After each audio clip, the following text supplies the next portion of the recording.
بسم اللہ الرحمن الرحیم۔ جن کی حضور علیہ السلام سے ملاقات کا واقعہ۔ مکہ معظمہ میں ولید نامی کافر رہتا تھا۔ اس کا ایک سونے کا بت تھا جس کی وہ پوجا کیا کرتا تھا۔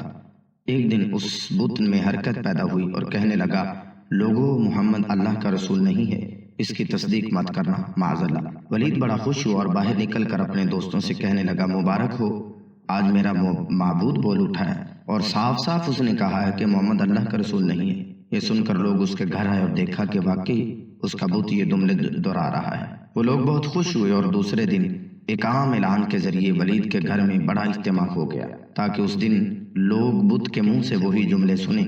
اس بڑے اجتماع میں ان لوگوں نے حضور علیہ السلام کو بھی دعوت دی تاکہ حضور علیہ السلام خود تشریف لا کر بت کے منہ سے وہ جملے سنیں۔ چنانچہ حضور صلی اللہ علیہ وسلم بھی تشریف لائے۔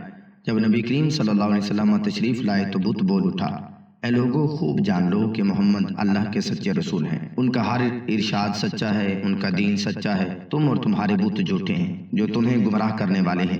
اگر تم اس سچے رسول پر ایمان نہ لاؤ گے تو جہنم میں جاؤ گے۔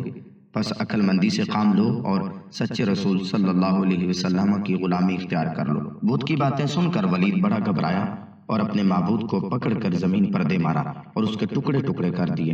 حضور علیہ السلام فاتحانہ طور پر واپس آئے تو راستے میں ایک گھڑ سوار جو سبز پوش تھا حضور علیہ السلام سے ملا۔ اس کے ہاتھ میں تلوار تھی جس سے خون ٹپک رہا تھا۔ حضور علیہ السلام نے فرمایا کہ تم کون ہو؟ بولا، میں جن ہوں اور آپ کا غلام ہوں اور مسلمان ہوں۔ جبل طور میں رہتا ہوں، میرا نام معین بن العبر ہے۔ میں کچھ دنوں کے لیے کہیں باہر گیا ہوا تھا، آج گھر واپس آیا تو گھر والے رو رہے تھے۔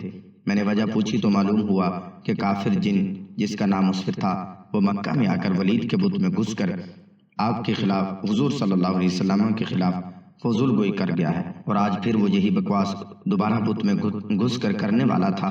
اس سے پہلے وہ آپ کے متعلق بکواس کرتا، یا رسول اللہ صلی اللہ علیہ وسلم، مجھے سخت غصہ آیا، میں تلوار لے کر اس کے پیچھے دوڑا اور اس کے راستے میں قتل کر دیا اور خود ولید کے بت میں گھس گیا اور جو کچھ کہا میں نے کہا۔ حضور علیہ السلام نے یہ واقعہ، یہ قصہ سنا تو بڑی خوشی کا اظہار فرمایا اور اپنے اس جن غلام کے لیے حضور علیہ السلام نے دعا فرمائی۔ اس ویڈیو کو اپنے دوستوں تک، احباب تک شیئر ضرور کریں۔